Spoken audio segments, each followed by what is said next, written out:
Et si on parlait à présent des fonctions? Une fonction, qu'est-ce que c'est? Eh bien, c'est un sous-programme réutilisable, une partie d'un programme qu'on va pouvoir exécuter plusieurs fois en l'appelant. Donc, ce sont des instructions, une suite d'instructions qui seront regroupées dans un bloc.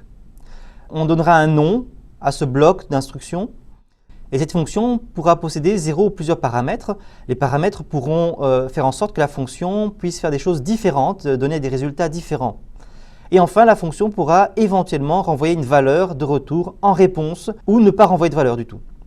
Alors, comment on utilise une fonction? Il faut pour ça, après avoir déclaré la fonction, faire un appel de fonction, passer éventuellement les paramètres par valeur ou par référence et récupérer éventuellement la valeur de retour. Assez pour la théorie, voici quelques exemples. Ici, je déclare la fonction avec le mot-clé function, la fonction qui s'appelle sum. Entre parenthèses, je mets les paramètres x, virgule, y, donc je sépare mes paramètres par des virgules. Vous voyez qu'on ne met pas le mot-clé var, par exemple. On déclare bien ici deux variables, mais sans devoir mettre le mot-clé var. Ensuite, les accolades forment le bloc d'instruction de la fonction. La fonction sum prend deux paramètres, x et y. Elle commence ici, elle se termine là. Dans le bloc, nous avons donc, dans ce qu'on appelle, dans le corps de la fonction, il y a des instructions. Donc ici, var z reçoit x plus y, return z. Donc on calcule ici la somme, on la stocke dans une variable z et on renvoie la valeur z en réponse. Alors ceci, c'est seulement la déclaration de la fonction. On vient d'expliquer à JavaScript ce que c'est que faire une somme de x et de y. Ensuite, on peut l'utiliser. Donc prenons par exemple ici ce code où on déclare a qui vaut 5 et b qui vaut 6.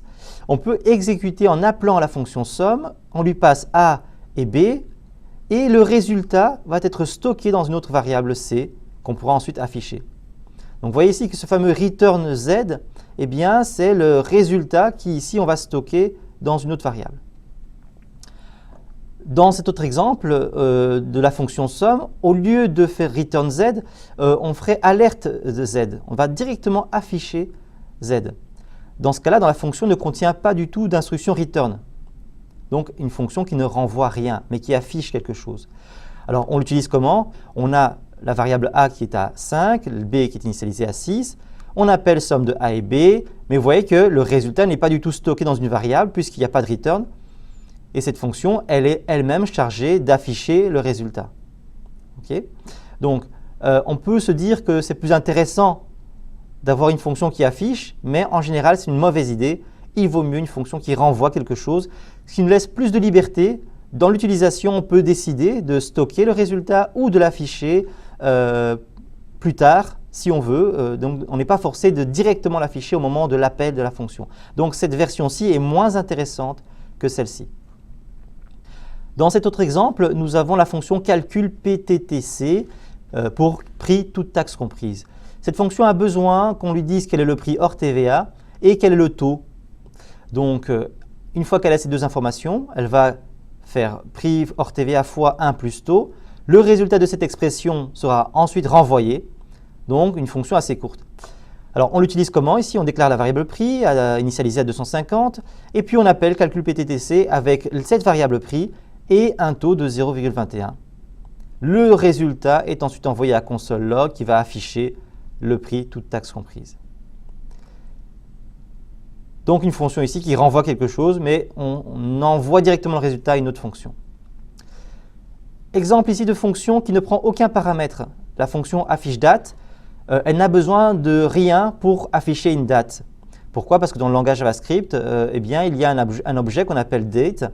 Et quand on fait new date, on crée une date, la date du jour, du moment qu'il est, donc la date du jour. Et puis cette date du jour, je vais l'écrire avec la fonction, avec la méthode documentWrite. Vous voyez? Donc quand je vais appeler la fonction affiche-date, il va écrire la date directement. Dernier exemple, prenons la fonction majuscule. Elle reçoit en paramètre un texte qu'elle doit mettre en majuscule.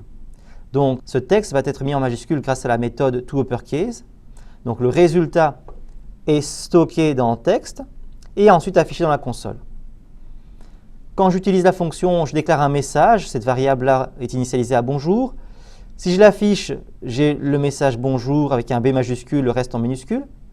Mais si j'appelle majuscule avec ce message, eh bien, il va afficher bonjour avec toutes les lettres en majuscules puisque je vais passer message dans texte, c'est-à-dire bonjour, je vais mettre bonjour en majuscule et l'enregistrer, et ensuite je vais l'afficher dans la console. La modification a été faite uniquement sur la variable texte. La variable message, elle, si je l'affiche ensuite, encore une fois, elle n'aura pas changé, puisque la variable message est passée par valeur. C'est la valeur du message, donc le message, la chaîne bonjour, qui est passée dans texte, et c'est texte qui est changé, et non pas la variable message. Voilà pourquoi on a encore bonjour en minuscule après le changement. Par contre, dans cette fonction retirer, on veut retirer un certain nombre d'éléments d'une liste.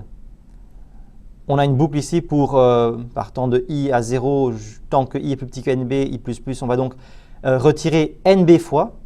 Donc ici, si je mets retirer 3, il va retirer 3 fois. List.pop, pop c'est une méthode qui permet de retirer de la liste. Et donc, il va retirer nb fois de la liste. Qu'est-ce qui se passe avec notre paramètre liste? Est-ce qu'il va être modifié ou pas? Eh bien, si on a membre un tableau de 3 chaînes de caractères, x, y, z, on l'affiche, on aura bien nos 3 éléments.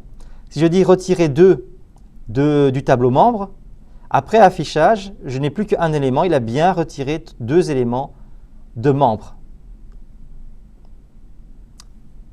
Différence, ici avec message, quand je passe message à majuscule, il affiche en majuscule, mais message, quand je l'affiche après, il n'a pas été modifié, il reste en minuscule.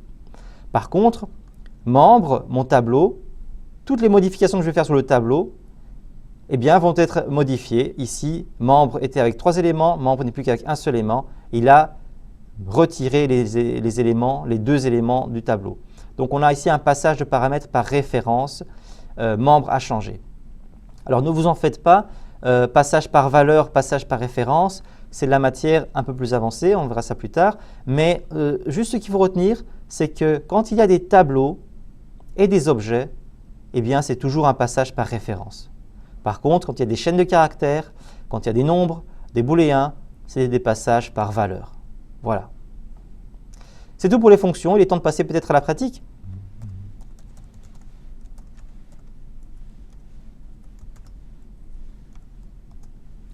Alors, une déclaration de fonction. Prenons par exemple le cas où on voudrait calculer le produit de 2 nombres. Je vais donc dire que j'ai besoin d'une fonction qui s'appellera produit. Voilà, j'écris la signature de ma fonction, les accolades. Elle a besoin qu'on lui donne 2 nombres x et y, et elle va calculer x fois y, et le résultat, elle va le renvoyer, return. Voilà, je sauve mon script, et j'exécute mon code. Voilà, et je n'ai absolument aucun résultat. Je vérifie ma console, il n'y a pas d'erreur. Alors c'est normal puisque j'ai déclaré ma fonction, mais je ne l'ai pas appelée, je ne l'ai pas exécutée. Donc il s'agit bien ici de ce qu'on appelle la déclaration. Maintenant, je vais faire l'utilisation. Pour ça, j'écris le nom de la fonction, produit, les parenthèses, fin d'instruction. Donc il n'y a pas d'accolade, il n'y a pas de mot-clé function. Et j'exécute mon code. Voilà, aucun résultat toujours. C'est logique, mais parce que cette fonction, elle me renvoie quelque chose. Mais ce quelque chose, je n'en fais rien. Si par exemple, je dis que je vais stocker var résultat, le résultat dans cette variable. Donc, disons que je déclare et puis je dis résultat reçoit produit. Et qu'ensuite, j'affiche ce résultat.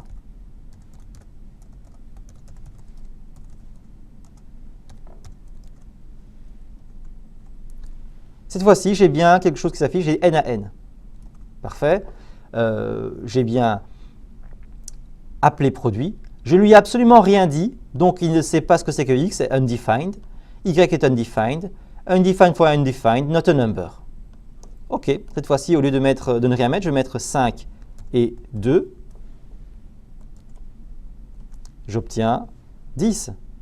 Il a donc bien fait le produit de 5 et de 2. Si je mets juste 5 et pas 2, J'obtiens notre number. Oui, parce que x vaut 5, mais y est undefined. Du coup, 5 fois undefined, ça donne notre number. Pour preuve, 5 fois undefined, notre number. Donc ici, ça signifie la fonction produit a besoin qu'on lui donne 2 paramètres pour faire son travail. Sinon, il ne sait pas faire son travail. Donc je dois lui donner mes 2 paramètres. Voilà. Donc déclaration de la fonction, utilisation de la fonction. Si elle renvoie quelque chose, je récupère ce qu'elle renvoie pour éventuellement l'afficher. J'aurais pu aussi directement faire l'affichage. Par exemple, je peux ici avoir console.log de produit de 7 et 3. Ce qui me donne 21 cette fois-ci. Dans ce cas-ci, vous voyez que j'ai appelé la fonction produit avec 7 et 3. Il fait le produit de 7 et 3, 21. Le résultat 21 est donné à console.log. Il écrit 21. Donc, je peux directement mettre l'appel de fonction dans une fonction d'affichage ou dans une autre fonction qui aurait éventuellement besoin du résultat. Ou bien, je peux stocker le résultat de la fonction dans une variable que j'afficherai ensuite, ou que je passerai à une autre fonction si nécessaire. Voilà 2 façons d'utiliser la fonction. On l'appelle, on récupère, ou bien on la passe directement dans une autre fonction. Voilà, on verra plus de détails sur les fonctions dans la suite du cours. Bon code!